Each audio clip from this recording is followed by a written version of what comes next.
किसी जमाने में बसरा में एक पहलवान रहता था जो अपनी ताकत पर बहुत घमंड करता और हमेशा बड़े काम करने के सपने देखता। घर की गरीबी से परेशान होकर वह सफर पर निकल पड़ा। उम्मीद थी कि दूसरी जगह जाकर किस्मत बदल जाएगी। रास्ते में उसने कई मुश्किलों का सामना किया। नदी पार करने के लिए मल्लाह से लड़ाई, गांव में कुएं पर पानी मांगने पर मार खाई और काफिले में शामिल होकर रात को चोरों से रक्षा का दावा किया, लेकिन काफिला उसे वहीं छोड़कर चला गया। आखिर में भूखा प्यासा वो लगभग मरने की स्थिति में था जब एक शहजादा उसे मिला और महल में ले आया और वहां पर उसकी मदद की। पहलवान ने अपने अनुभवों से सीखा कि किस्मत और इत्तेफाक हर बार साथ नहीं देते। घर लौटने पर जब उसने अपने पिता को अपनी यात्रा की कहानी सुनाई तो पिता ने कहा कि ये सिर्फ एक इत्तेफाक था और हर बार ऐसा इत्तेफाक नहीं होगा। कहानी में आगे बढ़ने से पहले आपसे बस एक छोटी सी रिक्वेस्ट, हमारे चैनल को सब्सक्राइब जरूर करें, वीडियो पर लाइक शेयर कमेंट जरूर करें। अब कहानी विस्तार से। किसी जमाने में बसरा में एक नौजवान रहता था जिसकी पहलवानी और ताकत के किस्से दूर दूर तक मशहूर थे। उसका बाप एक मामूली किसान था। जब वो बूढ़ा हुआ तो पहलवान पर घर का सारा बोझ आ गया। दरअसल ताकतवर होने के बावजूद वो पहलवान कामकाज से हमेशा दूर भागता। उसे जब भी कोई काम मिलता तो वो बहाने बनाता और कहता कि ये बहुत मामूली काम है, मैं तो जिंदगी में कुछ बड़ा काम ही करूंगा। उसकी इसी जिद की वजह से आज उसे गरीबी के दिन देखने पड़ रहे थे। एक दिन वो अपने पिता के पास गया और अपनी गरीबी का रोना रोते हुए सफर पर जाने की इजाजत मांगी ताकि किसी और शहर में अपनी किस्मत आजमाए और अपनी कंगाली को खुशहाली में बदल सके। पिता ने अपने बेटे की बात सुनकर एक गहरी सांस ली और कहा, बेटा, दुनिया बहुत वसी है और किस्मत हर जगह साथ नहीं देती। ये बेकार ख्याल दिल से निकाल दे और अपनी सलामती के लिए इन्हीं हालात में खुश रहना सीखो। किसान से बेटा कहने लगा, अब्बा जान, सफर के बहुत फायदे हैं। जहां मैं कई तरह के लोगों से मिलूंगा वहीं मुझे दौलत कमाने का मौका भी मिलेगा। अपने बेटे की बात सुनी तो पिता कहने लगा, इसमें कोई शक नहीं कि सफर के बहुत फायदे हैं, लेकिन इनमें केवल 5 तरह के लोग ही फायदा उठा सकते हैं। पहला वो सौदागर जिसको खुदा ने दौलत दे रखी हो। दूसरा वो विद्वान जो अपने किरदार और जुबान की चाशनी से जहां जाता है लोग उसकी सेवा में हाजिर होते हैं और उसका आदर भाव करते हैं। तीसरे ऐसे लोग जो हसीन हो, उनके हुस्न से लोग प्रभावित होकर उनसे मिलने की ख्वाहिश करते हैं। बुजुर्ग कहते हैं कि थोड़ा सा हुस्न जमाल बहुत सी दौलत में बेहतर है। उसका पहलवान बेटा पूछने लगा, अब्बा जान, इसके बाद कौन से लोग आते हैं? वो कहने लगा, चौथा वो आदमी जो खुश आवाज हो और अपनी सुरीली आवाज से बहते पानी को रोक दे, और आखिर में वो हुनरमंद जो अपने हुनर से और बाजू की ताकत से अपनी रोजी हासिल करे। मेरे बेटे, इन 5 खूबियों में से किसी एक का होना सफर के लिए जरूरी है। जिस आदमी में ये विशेषता नहीं है वो गलतफहमी में सफर करता है और नाकाम होकर लौटता है। मैं मानता हूं कि तुम्हारे पास मजबूत जिस्म तो है, लेकिन मेरे बेटे, तुम्हारे पास ऐसी विशेषता नहीं है। किसान का बेटा भी अडिग था। उसने कहा, मैं उन ज्ञानी लोगों का विरोध कैसे करूं जो कहते हैं कि भोजन भाग्य में लिखा है, तो भी इसे प्राप्त करने के लिए यात्रा करना आवश्यक है। मैं यात्रा पर जाऊंगा, आप चिंता न करें। मेरा शरीर देखें, मैं एक मस्त हाथी पर हमला कर सकता हूं और किसी शेर से भी लड़ सकता हूं।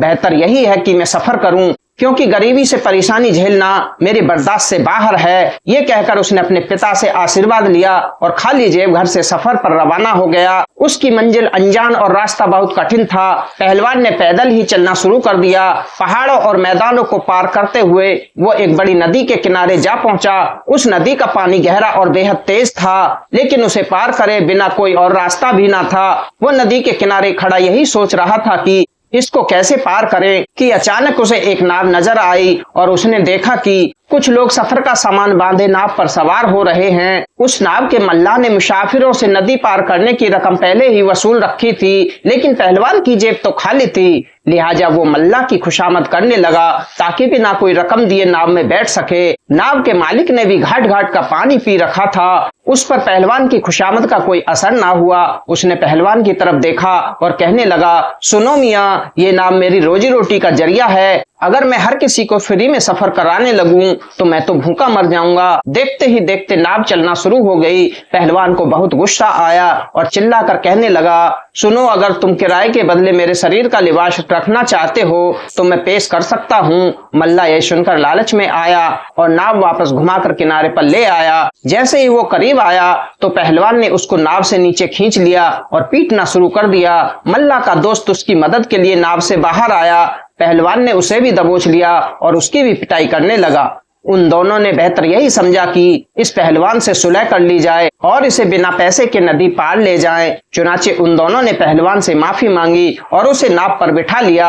सफर के दौरान नाव किसी बड़ी चट्टान से टकराई और उसमें कुछ खराबी पैदा हो गई। वहां नदी में एक पुराना खंडर था और नाव उस खंडर से टकराकर खराब हो गई। मल्ला ने आवाज लगाई, क्या तुम में कोई ऐसा आदमी है जो इस खंडर पर चढ़ सके और रस्सी की मदद से नाव को रोक रखे? इस दौरान मैं नाव को ठीक कर लूंगा। पहलवान को अपनी ताकत पर बड़ा घमंड था। उसने फौरन रस्सी अपने बाजू के साथ लपेटी और खंडर पर चढ़ गया। ताकत के नशे में उसे यह ख्याल न आया कि हो सकता है मल्ला उससे बदला लेना चाहता हो। बिल्कुल ऐसा ही हुआ। जब पहलवान खंडर पर मौजूद था तो मल्ला ने फौरन नाव चला दी और पहलवान खंडर से लुढ़कता हुआ सीधा नदी में जा गिरा। नाव अब पहलवान की आंखों से दूर जा चुकी थी और वो नदी में हाथ पैर मारने लगा ताकि अपनी जान बचा सके। काफी जद्दोजहद के बाद आखिरकार वो किनारे पर जा पहुंचा, लेकिन उसका शरीर बुरी तरह थक चुका था। वो बेसुध होकर किनारे पर ही लेटा रहा। नदी के उस किनारे पर दूर दूर तक आबादी का कोई नामो निशान ना था। अब वो पेड़ के पत्ते और घास तोड़कर खाने लगा, जिससे उसके शरीर में कुछ ताकत वापस आई और उसने चलना शुरू किया। चलते चलते वो किसी छोटे से गांव के करीब पहुंचा।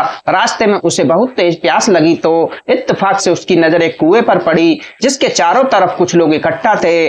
पहलवान के पास पैसे तो थे नहीं, इसलिए अपनी बेबसी और लाचारगी का इजहार करके पानी मांगा, लेकिन किसी ने उस पर रहम न खाया। उसने परेशान होकर पानी बेचने वालों को पकड़ा और उन्हें मारना पीटना शुरू कर दिया। ये देखकर बहुत से आदमी पहलवान से लिपट गए और उसकी खूब पिटाई करी, यहाँ तक कि वो घायल भी हो गया। अब जख्मी हाल में वो वहां से दूर जा बैठा। उसने देखा कि एक काफिला वहां से गुजर रहा था। वो उसी काफिले के साथ शामिल हो गया। चलते चलते रात को काफिला एक ऐसी जगह पहुंचा जहां चोरों का जबरदस्त खतरा था। पहलवान ने देखा कि काफिले वाले डर के मारे कांप रहे हैं और ऐसा लगता था जैसे वो अपनी मौत को सामने देख रहे हों। उसने काफिले वालों से कहा, फिक्र ना करो, मैं अकेला 50 आदमियों का मुकाबला कर सकता हूँ। मेरा शरीर देखो, मैं एक पहलवान हूँ। यह सुनकर काफिला की जान में जान आई और उनके हौसले बढ़ गए। उन्होंने इस नौजवान को खूब खिलाया पिलाया। जब उसका पेट भर गया और भूख प्यास से निजात मिली तो वो चादर तानकर सो गया। काफिले वालों में एक तजुर्बाकार बूढ़ा भी था। वो कहने लगा, ऐ मेरे साथियों, मुझे चोरों से इतना खतरा नहीं है जितना तुम्हारे इस पहलवान से है। उसने अपने काफिले वालों को एक किस्सा सुनाया कि किसी गरीब के पास कुछ दौलत जमा हो गई। उसको चोरों से डर लगता था। घर में अकेले नींद न आती थी। उसने अपने दोस्तों में से किसी एक को घर में बुलाया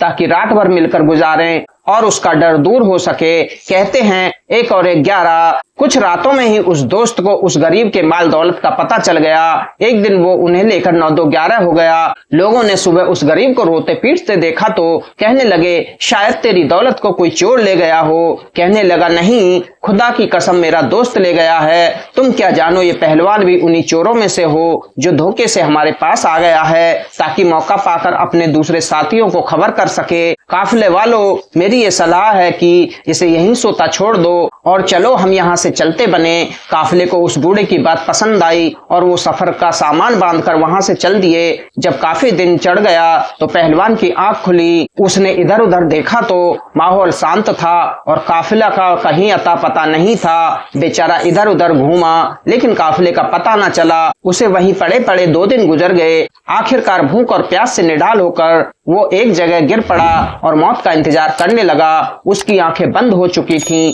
लेकिन जुबान चलती जा रही थी। वो धीमी आवाज में कहे जा रहा था, कोई है जो मुझसे बात करे? नहीं है सिवाय मुसाफिर के, नहीं है मुसाफिर का साथी। इत्तेफाक से एक शहजादा जो शिकार खेलते हुए अपने साथियों से बिछड़ गया, वो घूमता हुआ उधर आ गया। उसने निढाल पहलवान की हालत देखी तो ठिठक कर उसके सामने खड़ा हो गया। उसने पहलवान की आवाज सुनी कि वो क्या बोल रहा था। उसने पहलवान को बिठाया और उसकी परेशानी पूछी। पहलवान पर जो कुछ बीती सारी कहानी सुना डाली। शहजादे को पहलवान की लाचारगी पर रहम आ गया। उस पहलवान को अपने साथ महल में ले आया। कुछ दिन उसने पहलवान की खूब देखभाल कराई और फिर उसे वहां से कुछ रकम देकर रवाना कर दिया। जब पहलवान घर पहुंचा तो बाप उसे देखकर बहुत खुश हुआ और उसके जिंदा सलामत वापस आ जाने पर खुदा का शुक्र अदा किया। जब रात हुई तो दोनों बाप बेटा एक साथ बैठे और पहलवान ने जो भी उस पर बीती थी, नाव के हालात, मल्लाह का जुल्म, कुएं पर देहातियों की मारपीट और काफिले वालों की बेवफाई, सब के सब हालात अपने बाप को सुनाए। उसका बाप कहने लगा, मेरे बेटे, क्या मैंने तुझसे चलते समय नहीं कहा था कि सफर हर किसी को रास नहीं आता। गरीब आदमी की बहादुरी के हाथ बंधे होते हैं और उनकी बहादुरी का हाथ टूटा होता है। पहलवान कहने लगा, अब्बा जान, यकीनन जब तक आप तकलीफ नहीं उठाएंगे, खजाना नहीं पाएंगे, जब तक जान को खतरे में नहीं डालोगे, दुश्मन पर फतेह हासिल नहीं करोगे, जब तक दाना नहीं बोओगे, फसल नहीं उठाओगे, आपने देखा नहीं कि थोड़ी सी तकलीफ उठाने के बाद मुझे किस कदर राहत नसीब हुई है और एक डंक खाकर शहद का किस कदर जखीरा मैं अपने साथ लाया हूँ। बाप ने जब बेटे की यह बात सुनी तो मुस्कुराने लगा और कहा, इस बार तो आसमान ने तेरी मदद की कि एक दौलतमंद आदमी तेरे पास आ गया और तुझे इनामों करम से नवाज दिया।